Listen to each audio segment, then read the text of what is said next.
이 누가복음 2장은 예수님께서 태어났던 때 어떤 사회적인 환경과 상황이었는지를 잘 설명을 해주고 있습니다. 나사렛에 있던 이 마리아와 요셉이 어떻게 베들레헴까지 올라가게 되었는지 그 상황에 대해서 설명을 하면서, 그때 당시에 우리가 1절 말씀에 보면은 로마 황제였던 아구스도가 이 세금을 거두기 위해서 호정령을 내리게 됩니다. 무슨 말이냐니까, 이 당시에 로마가 지배하던 여러 민족들, 여러 나라들이 있었는데 그게 등록이 안 되다 보니까 이 세금을 제대로 거둬들일 수가 없었습니다. 세금을 거둬들이지 못하면은 로마에 있던 이 귀족들이나 이런 사람들의 생활이 조금 빈곤해지면 이 황제에 대해서 불만과 원망들이 막 이렇게 터져 나오니까, 그래서 그들의 어떤 불만, 이 원망 같은 것을 채우기 위해서 세금을 더 많이 거둬들여야 될 그런 필요성을 느꼈습니다. 그러다가 보니까 등록되지 않는 사람들을 다 등록을 시켜라. 그래서 호정령을 이렇게 내리게 됩니다. 저는 이전부터 이 본문을 보면서 굉장히 궁금했던 게 있었습니다. 아니, 호적을 하면 그냥 나사렛에서 호적을 하면 되지 않습니까? 만약 지금 이 이야기대로라면 저 바벨론이라든지 아니면 아라비아 같이 먼 데 있는 사람들, 그 사람들이 이 예루살렘이나 가나안, 유대까지 와서 등록을 하고 또 돌아가려면 얼마나 힘들겠습니까?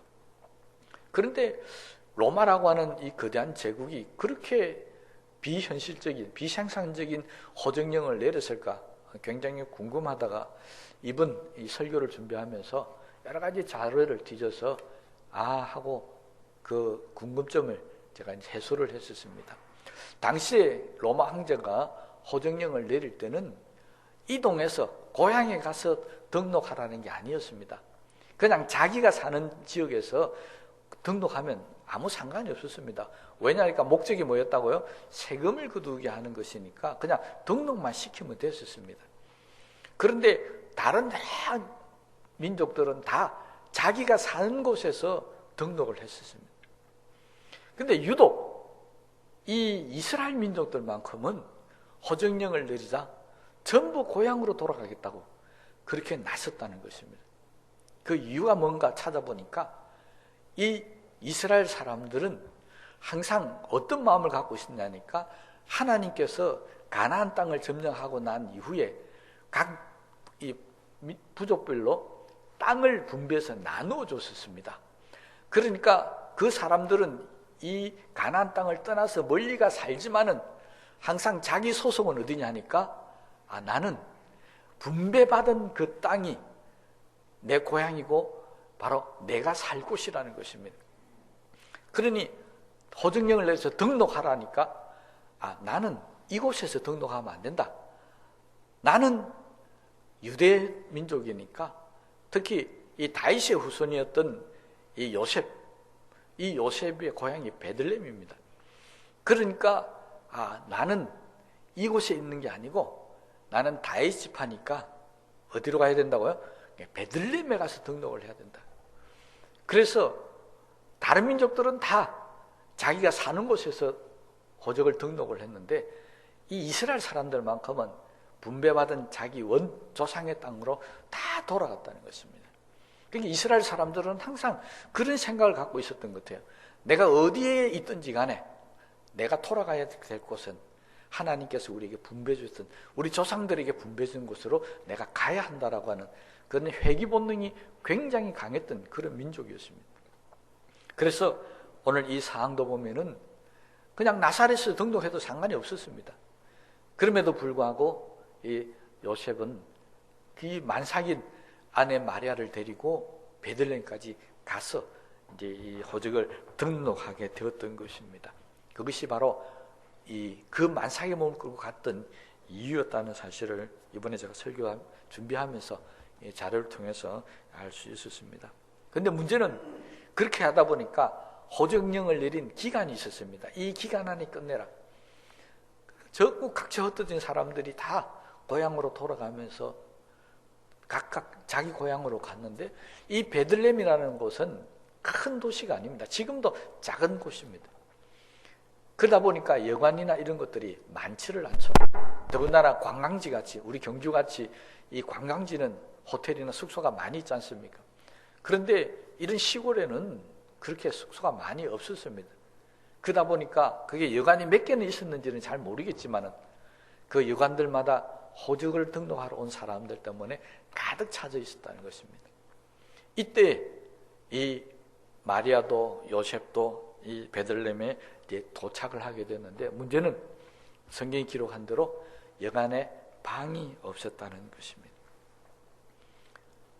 여러분, 여관에 방이 없었다. 우리는 아니 만삭인 산모가 있는데 여관 주인이 좀 내어주지, 이렇게 쉽게 이야기들 하고 또 그렇게 설교하는 분들도 제가 많이 들었습니다.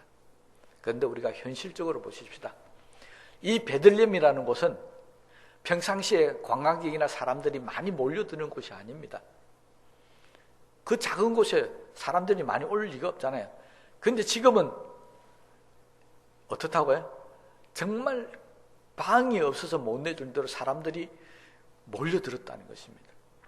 그러면 여관을 하는 사람들은 장사하는 사람이죠. 그죠? 뭐가 중요합니까? 돈이 중요한 것입니다. 이때 돈을 벌이지 못하면 또 언제 이만큼 호황이 될 수 있겠는가? 그런 생각을 가지지 않겠습니까? 이때 제철인데, 이때가 지나면 이 베들레헴에 언제 또 이렇게 많은 사람들이 몰려들 수 있을 건가? 당연히 돈을 벌이는데 더 많은 마음이 쏘였고 또 그렇게 신경을 써야 되겠죠. 그런데 이 일이 이 베들레헴 여관 주인에게는 정말 자기에게 굴러 들어온 복을 차버리는 그런 불행한 일이 되었다는 것입니다. 그래서 오늘 제가 설교를 만다고 복된 기회를 놓치지 마십시오. 우리가 많이 노력을 하고 애써도 이런 기회를 잡기 정말 힘듭니다. 여러분, 우리가 성탄절 되면은 동방박사 세 사람 이야기를 늘 합니다. 동방박사들은 예수님을 만나기 위해서, 이 아기 예수님을 경배하기 위해서 쑥 떨어진 길에서 맨날 며칠을 밤을 새워가면서 그 험한 길을, 광야를 건너서 예수님을 경배했었습니다. 다 아시죠? 여러분, 그에 비하면 이 여관 주인은 어떻습니까? 가만히 앉아 있는데 예수님이 찾아오신 겁니다. 이거 얼마나 복된 기회입니까? 그런데 한번 다가온 이 혹이, 이걸 놓치면 안 되잖아요. 그러다 보니까 손님들을 내보낼 수가 없었습니다. 그래서 여관에 있는 방을 내주지 않았습니다. 여관 주인은 정말로 일생일대의 복된 기회, 아니 역사상 어떻게 보면 이런 기회는 아무나 올 수 있는 기회가 아니지 않습니까? 여러분, 성지순례를 가보시면 예수님 탄생기념교회라고 하는 교회가 있습니다. 여기 가보신 분도 있는 걸 알고 있는데, 가면은 우리가 기억할 때 뭘 기억한 줄 아십니까? 이 기념교회, 이 예수님 탄생한 곳은 어디라고요? 마구간입니다. 만약에 이 여관 주인이 방을 내어주었더라면은 이 여관의 이름이 어떤 이름인지 우리는 알 수가 없습니다. 여관 주인도 누군지 이름도 알 수가 없습니다. 지금도 그 마구간을 찾아서 그게 예수님 탄생 기념교회라고 그렇게 이름을 붙여 놓았지만, 만약 이 여관 주인이 예수님에게 방을 내어주고 예수님을 영접했더라면은 여관의 이름을 역사가들이 아마 어째서든지 찾아서 기록을 했을 거고요. 이 여관 주인도 누구인지를 아마 밝혀냈었을 겁니다. 그런데 성경도 또 어느 역사가도 이 여관에 대해서는 관심이 없습니다. 이 여관 주인에 대해서는 아무런 관심이 없습니다.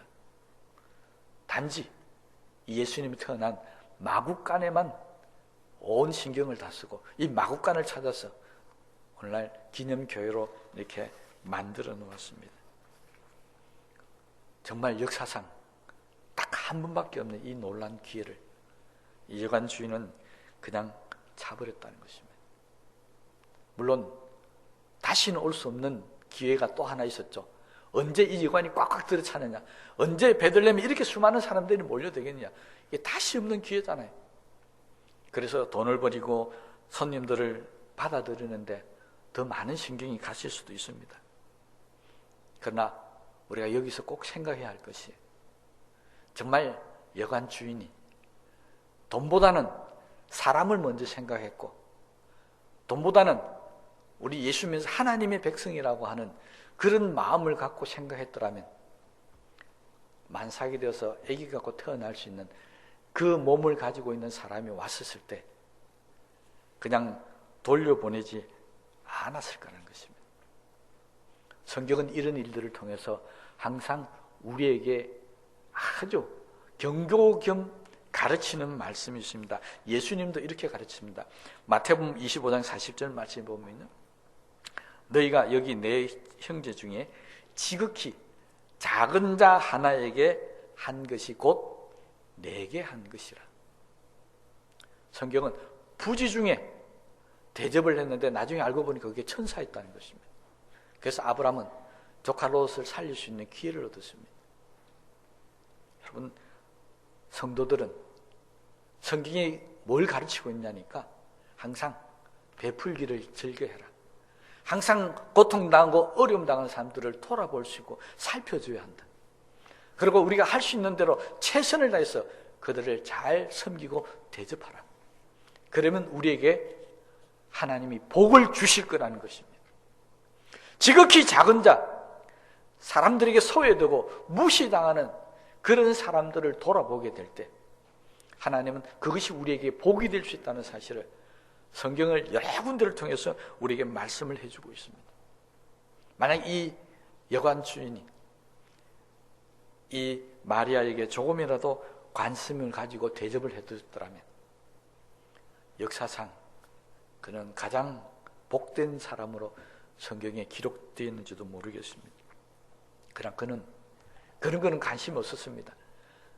이 만삭인 여인이 아기를 놓는 거 그런 거 상관없었습니다. 오직 나는 이 기회에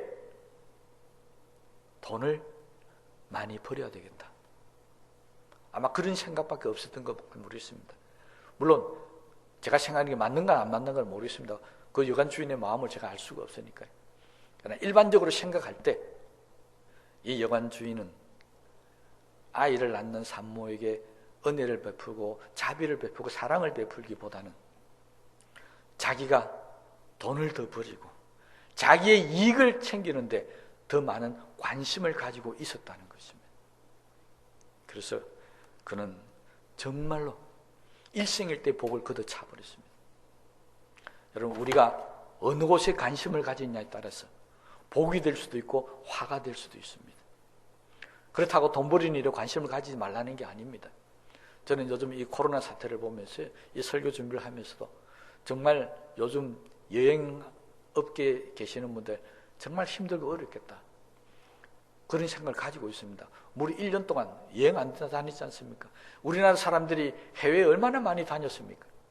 그런데 일절 못 나가고 있습니다. 뭐 국내도 마찬가지겠죠. 그러니 여행업계 하는 사람들은 제가 볼 때는 아마 여러 군데 힘든 분들이 많이 있겠지만 아마 그분들도 정말 힘들 거라고 생각합니다. 그러다가 만약에 이게 확 풀려가지고 여행객이 많아지고 하면 그때부터는 뭘 하겠습니까? 그동안 1년 동안 1년 반 동안 이 일을 못했으니까 지금부터는 1년 2년 동안 못했던 거 이 손해를 채워야 되지. 아마 열심히 그 일에 관심과 일을 하지 않겠습니까? 그건 사람의 마음은 똑같습니다. 인지상정이라죠. 다 똑같습니다. 그런데 적어도 우리는 하나님을 믿는 사람들이니까 그런 데보다는 내가 조금 손해를 보더라도, 내가 조금 돈을 못 버리더라도 하나님의 말씀을 지키고 하나님의 이름으로 은혜를 베풀고 작은 자들, 가난하고 불쌍한 자를 돌아보는 일에 조금 더 관심을 가지면 더 좋지 않겠느냐는 것입니다. 여러분, 관심은 우리에게 복을 가져다 줄 수 있고 화를 가져다 줄 수 있습니다. 여러분, 자녀들을 양육하는 부모가 자녀들에 대해서 무관심하다, 그러면 그 자녀는 복된 자녀가 될 수가 없습니다. 가정도 마찬가지겠죠. 사회도 마찬가지겠죠. 우리가 예수 믿는 사람들이 사회에 대해서 무관심하면요, 사회는 불의로 가득 차질 겁니다. 교회도 마찬가지입니다.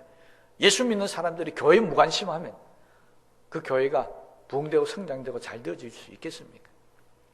다 무관심하기 때문에 잘못되어진 일들이 너무나도 많습니다.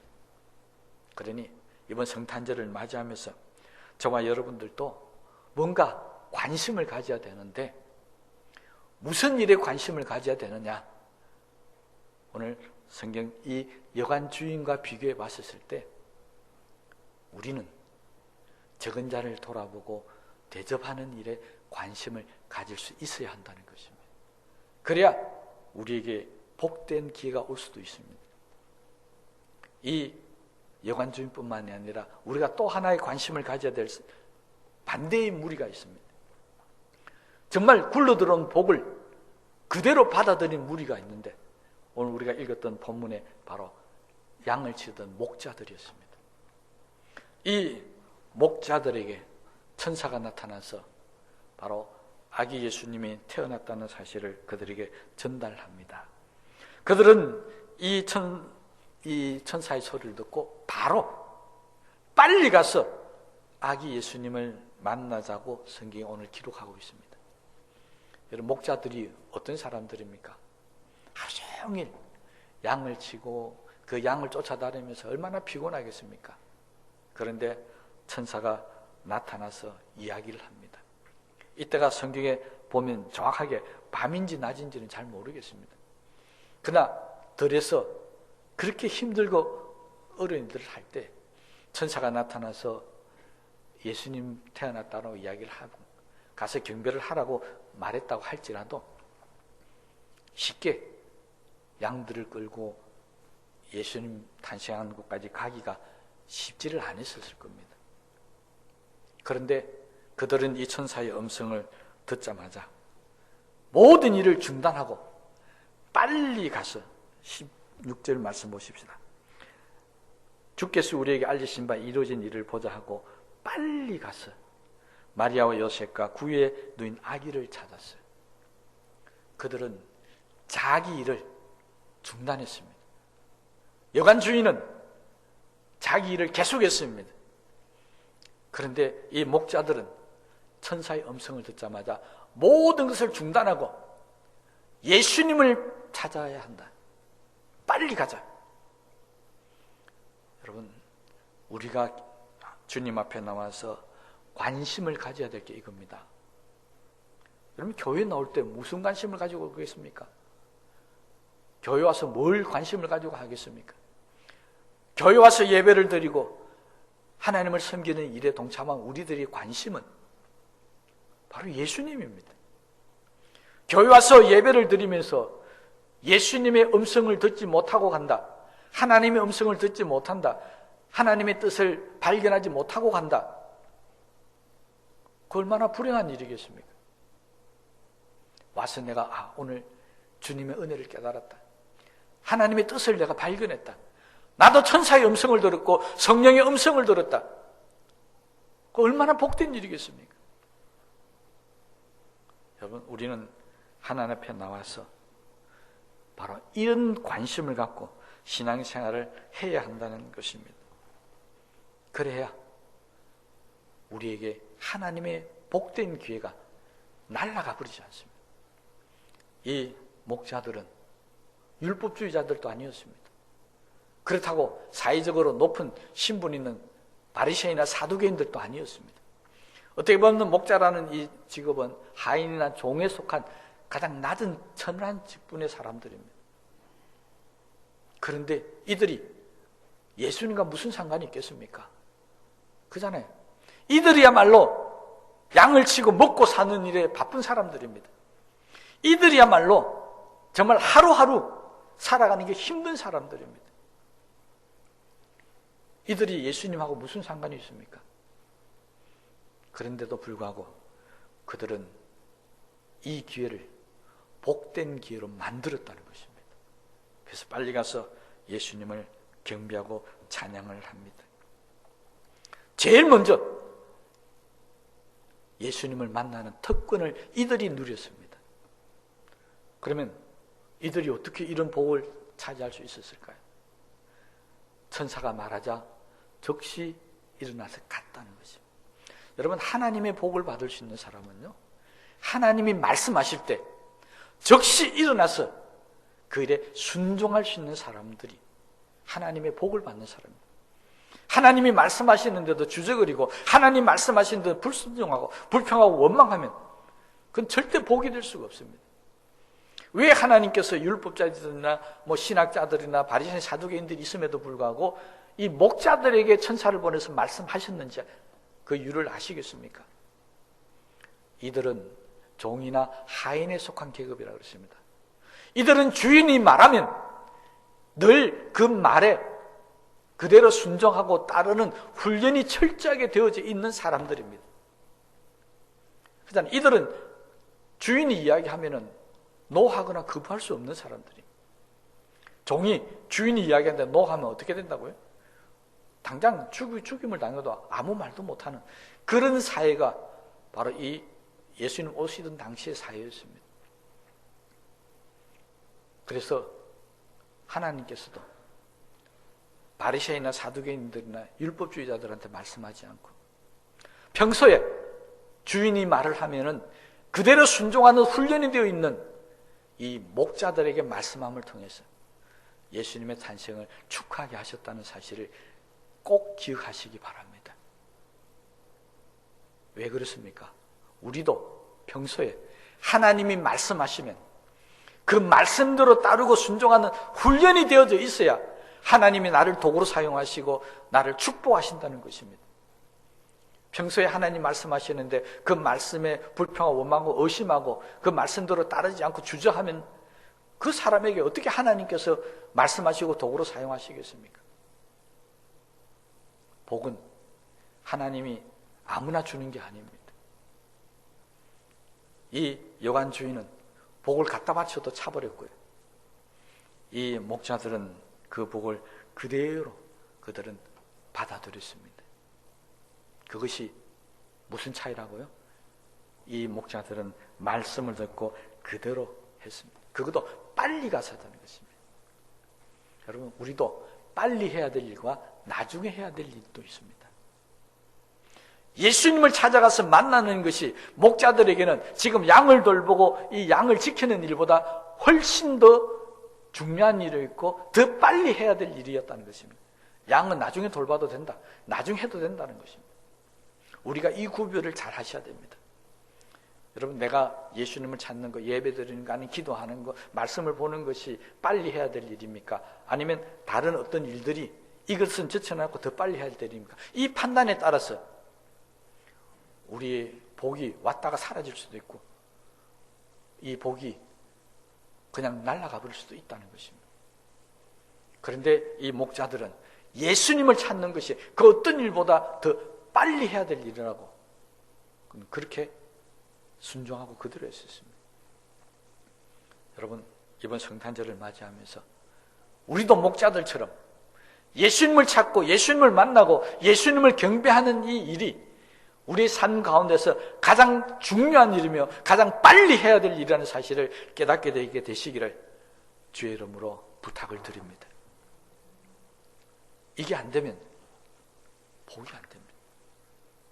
이것이 여관 주인과의 차이점이었습니다. 그래서 그들은 빨리 가서 예수님을 찾고 경배를 했었습니다. 여러분, 왜 우리가 예수님을 찾아 만나야 됩니까? 이 예수님 탄생 사건은 이 목자들이 예수님을 가장 먼저 만나는 복된 기회였다고 한다면 우리들에게도 예수님을 만날 때 하나님 우리에게 주시는 복이 있다는 것입니다. 성경에 보십시다. 예수님을 통해서 받을 수 있는 복, 우리가 너무나 잘 아는 것이죠. 무엇이든지 내 이름으로 구하면 다 받으리라.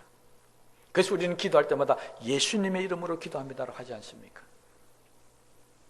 우리가 예수님을 만나면, 그 예수님을 의지하고 예수님을 찾으면 우리 그렇게 좋은 일이 있다는 것입니다. 복된 일이 있다는 것입니다. 우리가 세상을 살아가면서 많은 어려움과 고통을 당하고 문제 속에 있지만은, 그러나 예수님을 만나면 그 문제가 다 해결될 수 있는 것입니다. 병든 사람도 고침받았습니다.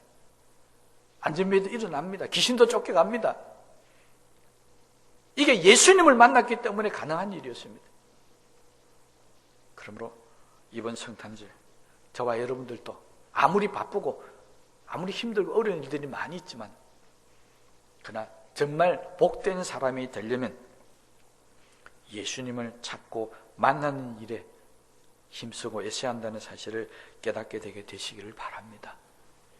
그런데 성탄절이 되면 많은 교회와 많은 사람들이 사실은 예수님을 찾는 일보다는 여러 가지 행사나, 그래서 성탄절 되면 많은 행사하지 않습니까? 올해는 뭐 코로나 때문에 전혀 행사를 하지 않지만 해마다 예수님 탄생, 우리 그리스도인들에게는 가장 기쁜 날이고 가장 복된 날이어서 많은 행사들을 합니다. 그러나 그 행사가 중요한 게 아닙니다. 또 성탄절이 되면 우리가 예수님 앞에 성탄절 감사 예물도 드리고 합니다. 여러분, 돈방 박사 세 사람도 예수님 앞에 가서 황금과 유황과 모략을 예물로 드렸죠. 성탄절이 되면 예물도 드리고 선물도 하고 행사도 합니다. 그런데요, 여기에서 가장 중요한 게 있습니다. 성탄절은 예수님이 태어나신 날입니다. 행사하는 날이 아닙니다. 선물 드리는 날이 아니고 하나님 앞에 예물 바치는 날이 아닙니다. 성탄절은 예수님이 탄생하신 날입니다. 우리 온 인류들에게 구원의 소식으로 주신 예수님. 이 성탄절이 될 때마다 우리는 내가 예수님을 만나고 있는지 그거 확인하라는 것입니다. 여러분 지금 예수님 앞에 경배하고 있습니까? 아니면 그냥 행사하고 있습니까? 이게 굉장히 중요한 겁니다. 성탄절에 예물도 있고 행사도 있고 모든 것이 다 있다 할지라도 예수님이 없으면 그건 성탄절이 아닙니다. 이번 성탄절에 우리 교회에 예수님이 계셔야 합니다. 이번 성탄절에 저와 여러분의 가정에, 우리 마음속에 예수님이 계셔야 합니다. 교회 와서 봤는데 이 세안교회 예수님이 없으면 올 필요가 뭐가 있습니까?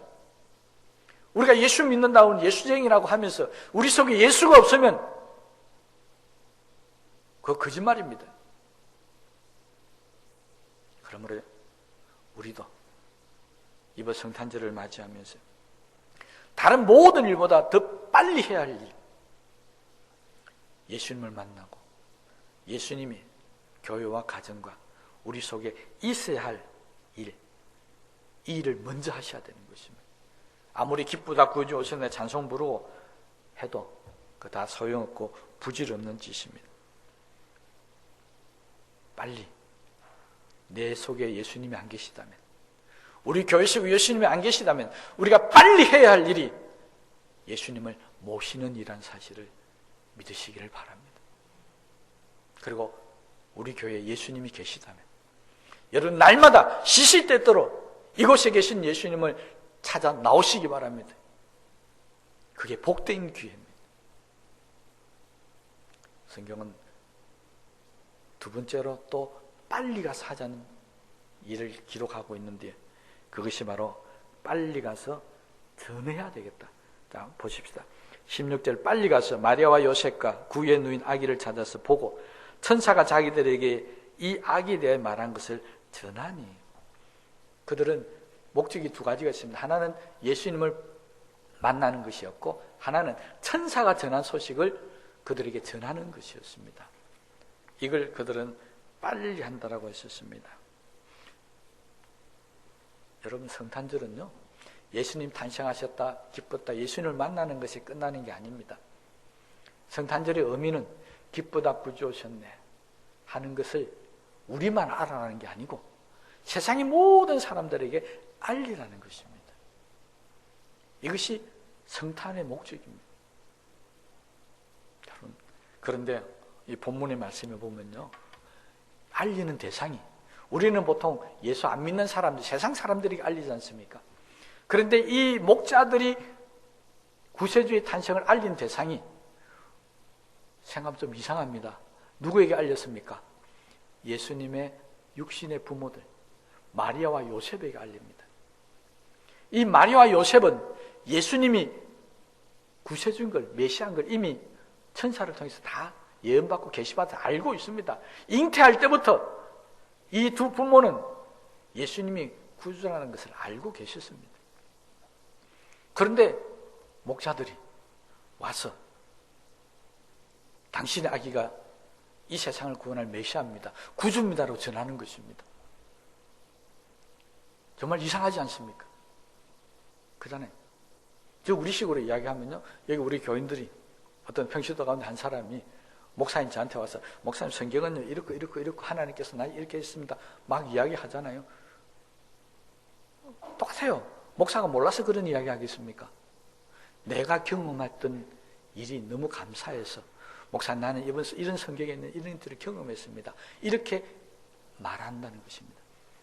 이건 우리 신앙적인 용어로 이런 말을 이렇게 전하는 것을 우리는 간증이라고 합니다. 간증은 하나님의 은혜를 아는 사람, 하나님의 일을 아는 사람에게 내가 경험한 일을 알리는 것이 간증입니다. 그러니까 지금 이 목자들은 전도를 한 게 아닙니다.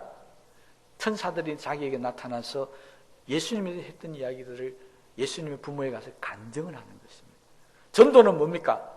예수님을 알지 못하는 사람에게 예수님이 하나님의 아들이라는 것을 전하는 게 전도입니다. 그러니까 우리는 두 가지를 해야 한다는 것입니다. 안 믿는 자들에게는 전도를 해야 되는 것이고, 믿는 자들에게는 내가 예수님을 만나서 경험했던 일을 간증해야 한다는 것입니다. 이 두 가지를 우리는 할 수 있어야 합니다. 이게 목자들은 빨리 해야 될 일이었습니다. 아니, 부모인데 왜 모르겠습니까? 그래도 천사들에게 들었던 이야기 해주는 겁니다. 나보다도 더 믿음이 좋든지, 나보다도 더 어떤 능력이 있든지 그거 상관하지 마십시오. 내가 경험한 것 전하는 겁니다. 마리아나 요셉은 이때 천사들로부터 이 소리를 못 들었습니다. 이전에는 들었지만 오늘 당일에는 못 들었습니다. 이 당일에는 목자들이 들었습니다. 그래서 목자들이 가서 막 이야기를 한 것입니다. 여러분들은 천사의 음성을 들었습니까? 하나님의 음성을 들었습니까? 아니면 예수님을 통해서 뭔가 경험한 것이 있습니까? 그런 것이 있으면 빨리 가서 믿는 사람들에게나 안 믿는 사람에게 말하시기 바랍니다. 믿는 사람에게 말하면 간증이 될 것이고, 안 믿는 사람에게 전하면 전도가 되는 것입니다. 이걸 했다는 것입니다. 이것이 목자들이 가서 한 이야기였습니다. 그러자 듣는 모든 사람들이 다 어떻게 이야기했다고요? 놀랍게 여겼다. 간증은 듣는 사람으로 하여금 놀랍게 만드는 것입니다. 이게 간증의 목적입니다. 믿는 사람들, 야, 정말 하나님께서 그렇게 역사하셨구나. 정말 하나님의 말씀은 확실하다. 우리의 믿음에 확신을 주는 것이 간증의 첫 번째 목적입니다. 그래서 그런 말을 들을 때마다 우리는 정말 하나님이 우리를 축복한다는 것을 믿게 되는 것입니다. 이번 성탄절, 여관 주인이 되지 마시고 목자들이 되시기를 주의 이름으로 축원합니다. 그래서 이 놀란 은혜를 내 것으로 만드시고 전도하고 간증해서 하나님께 영광을 돌리는 아름다운 역사가 저와 여러분들을 통해서 나타나게 되시기를 주의 이름으로 부탁을 드립니다. 말씀을 생각하시면서 기도하시겠습니다.